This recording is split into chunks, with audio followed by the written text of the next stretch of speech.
Porque quando não fazemos o que a Bíblia pede, as coisas tendem a não dar certo.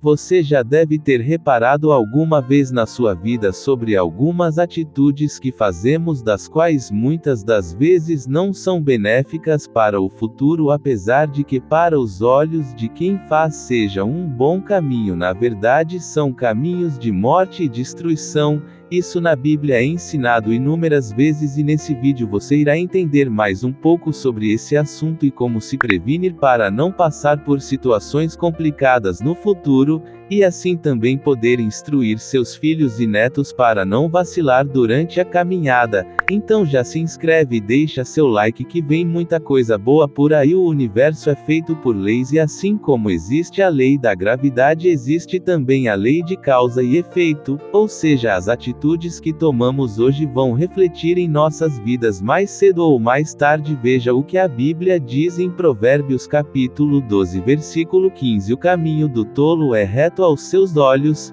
mas do que dá ouvidos ao conselho é sábio.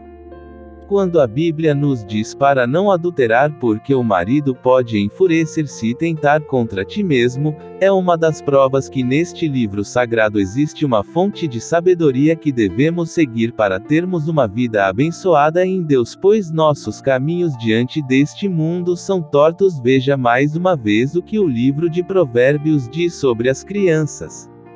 Ensina a criança no caminho em que deve andar, e, ainda quando for velho, não se desviará dele. Provérbios 22 versículo 6: apoia-te a tua fé e confiança no Senhor, e não te arrependerás, pois Ele abençoará seus caminhos e dará a vida em abundância.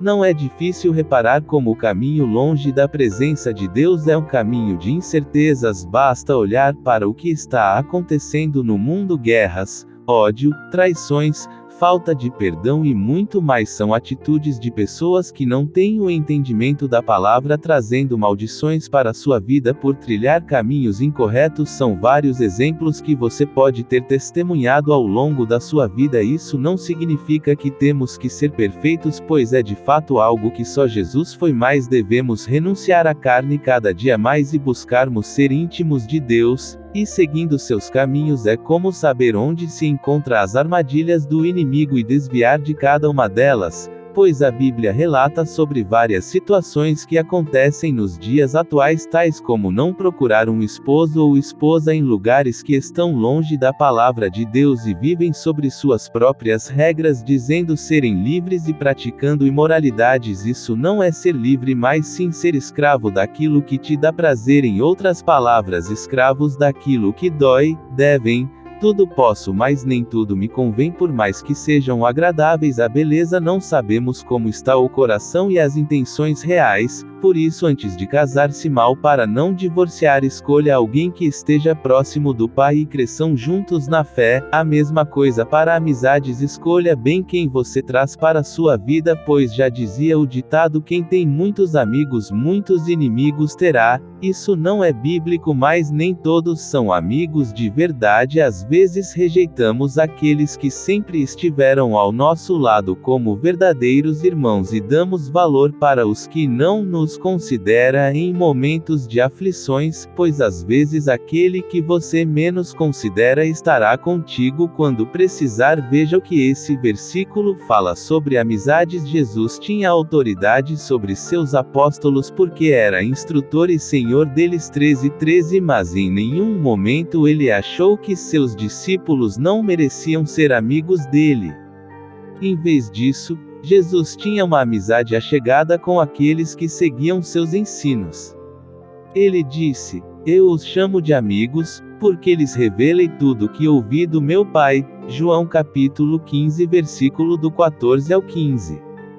Veja que um bom amigo te livrará e aconselhará para o bem, já o mau amigo por caminhos errados ele andar levará você a cair junto com ele. Certo dia estava em casa descansando de um dia de trabalho quando um amigo entre aspas me chamou para sair, sendo que eu só queria dormir e acordar cedo no outro dia porque era domingo e fazer as coisas que gosto. Mas ele insistindo, eu caí na conversa e acabei aceitando o convite que porventura me arrependeria amargamente. Me levou para uma favela com rua estranha e para um ambiente de pessoas doentes emocionalmente que procuravam curar suas feridas nas drogas e em coisas superficiais.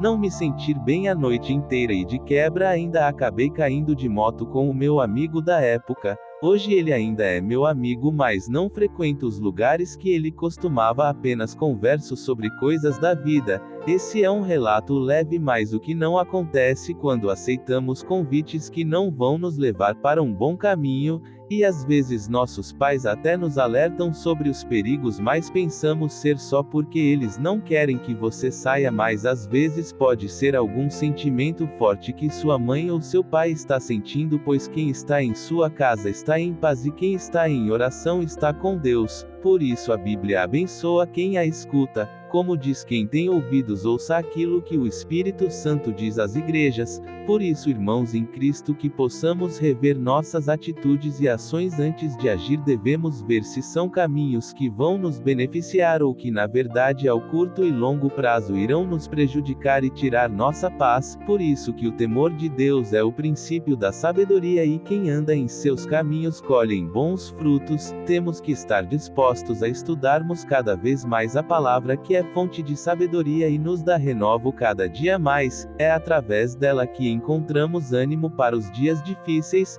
força para os dias de luta, coragem para os dias de medo, e o principal é lá que encontramos o propósito de Deus para nossas vidas. Então escute essa palavra hoje. Não importa o que você fez, se você se arrepender profundamente diante do Senhor, Ele o perdoará. Perdoe a si mesmo primeiramente antes de querer pedir perdão. Às vezes você pode achar que está bem consigo mesmo, mas existem bloqueios que te travam de se libertar de muitos pecados e de estar travado na sua vida, seja ela financeira, amorosa e sentimental. Muitas vezes são bloqueios internos e traumas que você não se libertou ainda. Então, meu irmão, eu quero te convidar agora para uma oração para que você comece a entender que a palavra de Deus é vida e vida em abundância, pois Ele sempre está disposto a ajudar. Mas precisamos agir também. Muitas vezes estamos estagnados esperando que Ele resolva todos os nossos problemas sem ao menos sequer conversar com Ele. Sem orar e sem ler a palavra, Deus faz as coisas através de você, não para você. Primeiro você age, depois Deus reage, porque Ele só pode realizar o impossível depois que você tiver feito tudo o que foi possível. Quando não tiver mais jeito, entrega e confia, ora e espera em Cristo, pois Ele fará e te abençoará imensamente. A Bíblia diz que aqueles que confiam no Senhor renovarão suas forças e subirão como águias. Confia na palavra de Deus e medite nela, você jamais irá se arrepender. Muito pelo contrário, Deus irá fazer milagres na sua vida, assim como fez na vida de Jó, que não desistiu de confiar.